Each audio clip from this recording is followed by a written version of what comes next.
Hello everyone, welcome again to Sussex Strong Global, the 24th British GQ Men of the Year Awards in association with Boss took place at the Tate Modern last night, and surprising the final award winners, GQ's Hero of the Year was Prince Harry, the Duke of Sussex, beamed in live from California to do the honors.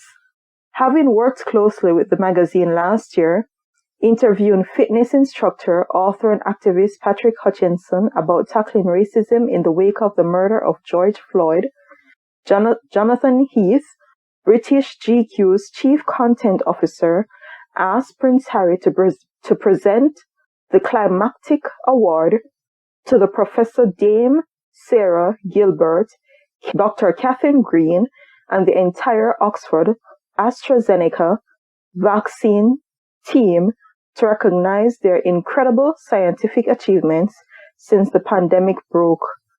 Dressed in a traditional black velvet tuxedo and speaking live from California around 11 p.m. in London, 3 p.m. Los Angeles time, Prince Harry's speech warmly underlined the Oxford AstraZeneca team's incredible work in developing the life-saving vaccine at record speed, while also calling for the world to remember such crucial work requires continual funding.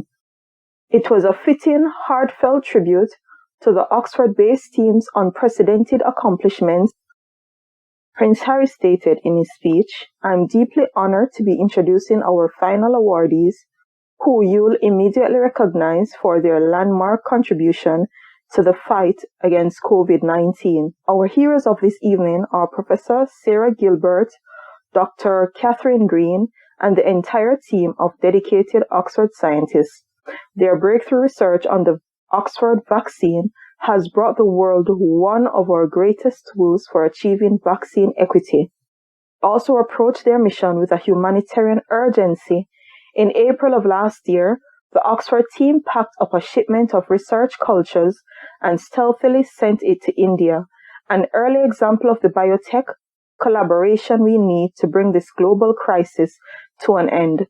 Until every community can access the vaccine and until every community is connected to trustworthy information about the vaccine, then we are all at risk." That's a common refrain my wife and I have heard in convenings with vaccine experts, heads of industry, community advocates, and global leaders. As people sit in the room with you tonight, more than a third of the global population has received at least one dose of the vaccine. That's more than 5 billion shots given around the world so far. It sounds like a major accomplishment, and in many ways it is. But there is a huge disparity between who can and cannot access the vaccine. Less than 2% of people in the developing world have received a single dose at this point, and many of their healthcare workers are still not even vaccinated. We cannot move forward together unless we address this imbalance as one. At the same time, families around the world are being overwhelmed by mass-scale misinformation and across news media and social media, where those who peddle in lies and fear are creating vaccine hesitancy, which in turn is dividing communities and eroding trust. This is a system we need to break if we are to overcome COVID-19 and the risk of new variants. The Oxford team have done their part. They are heroes of the highest order who gave us an instrument to fight this disease. They are our nation's pride, and we are deeply indebted to their service. For the rest of us, including global governments, pharmaceutical leaders, and heads of business, we have to keep doing our part.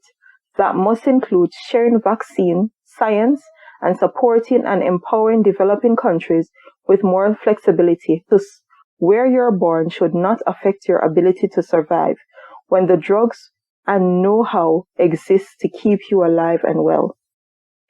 Thank you again to Professor Gilbert and Dr. Green and The Guardian called two ordinary people who managed to pull off an extraordinary feat while dealing with everyday stresses that come with being full-time moms and breadwinners in a notoriously insecure and poorly paid field.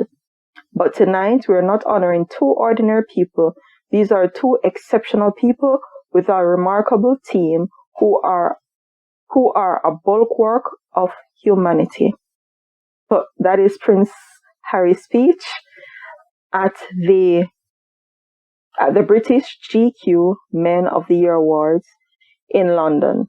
This speech was to honor the brilliant scientists behind the Oxford and AstraZeneca vaccine. So that's it for now. Our prince doing what he does best, encouraging and uplifting his fellow man. So that's it for now.